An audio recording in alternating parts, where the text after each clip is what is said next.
The one thing I want to hit with you just before we wrap this up, about 5 minutes. So the story of the season, I think, is this idea of running backs don't matter, right? And I think there's more nuance to this than, people just get stuck in either, the running backs are great, keep going, or no, running backs don't matter, forget it, it's pointless, right? Clearly, there's something in between, whereas a fantastic running back can make a huge difference to your team.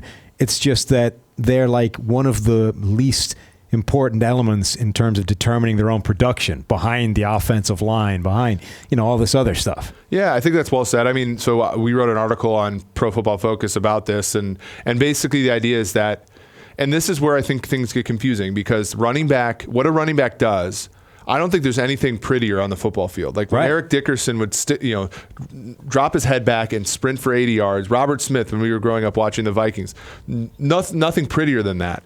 And yet at the same time, and then it offends our sensibilities to say, well, anybody could do it, But the truth of the matter is running the football after the fact has deep correlations with winning.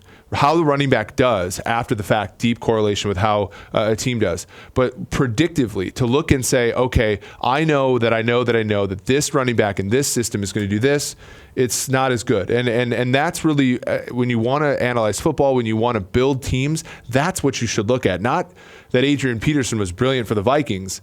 It's, if I had my druthers, would I want Adrian Peterson over the comparable set of things I could get with this portfolio of money? And to that point, you said, run scheme, box count, and down and distance affects how a running play happens so much more than how good the running back is. And so that's the tricky thing. And then what Peterson didn't have in his arsenal is, yes, running backs that catch are more valuable. Yeah. The interesting thing is, however, is how good a running back does catching the football is not as stable as how good a receiver or tight end does catching the football. So even then, you're more likely, more secure putting your money in a wide receiver or a tight end than in a running back who catches the ball out of the backfield for all the reasons you can think of. It matters where you catch the ball. It matters under what circumstance. All the things that a running back do are tied to the team, and it's better off to therefore buy into the team than to buy into the back. That's why I think Todd Gurley is such a great kind of case study for this running backs do or don't matter thing, because Todd Gurley is unquestionably an incredibly talented back who does amazing things with the ball. But if you're heading into a game, the thing that will determine whether Todd Gurley has success or not is not that Todd Gurley is on the field. This great running back is on the field, therefore their run game is going to be dominant. He didn't have success until they built an offensive line that would open up holes for him.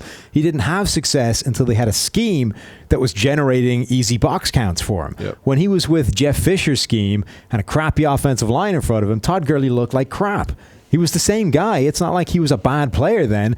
It's just that those other things are the things that determine whether the running back is going to have success, not the talent of the running back. Yeah, and that's the really tricky part, is that, it's so, and then that's how somebody like CJ Anderson, or that's like the idea of this change of pace back, right? When a defense is ready, or defense puts an extra player out of the box, that's how the change of pace backs were always so, Chester Taylor for the Vikings, or Jerick McKinnon, or like some of these backup running backs end up being super efficient, and then they go somewhere. Ben Tate was one. You went somewhere and became a starter, and it's like, well, now you're a starter. Why aren't you doing as well? Well, it's like, well, the other team took a break when Arian Foster was off the field, and so I was facing 7 instead of 8-man boxes, and it's like, and so my take is just like, none of the, like, all these guys are super talented. To play running back in the NFL, you have to be an extraordinary athlete. Yeah. The difference is that Damian Williams, as what percentage of the athlete Kareem Hunt is, can produce 95% of the output.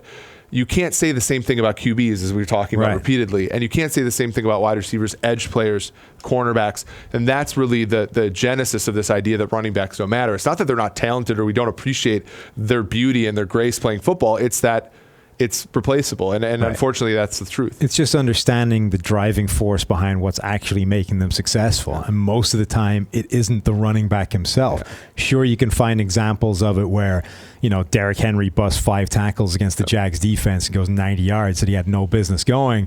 But over the long haul, over a longer period of time, the bigger sample size, it just isn't the running back that's generating that production. Yep. So, if you want to read more about it, go find Eric's article on ProFootballFocus.com.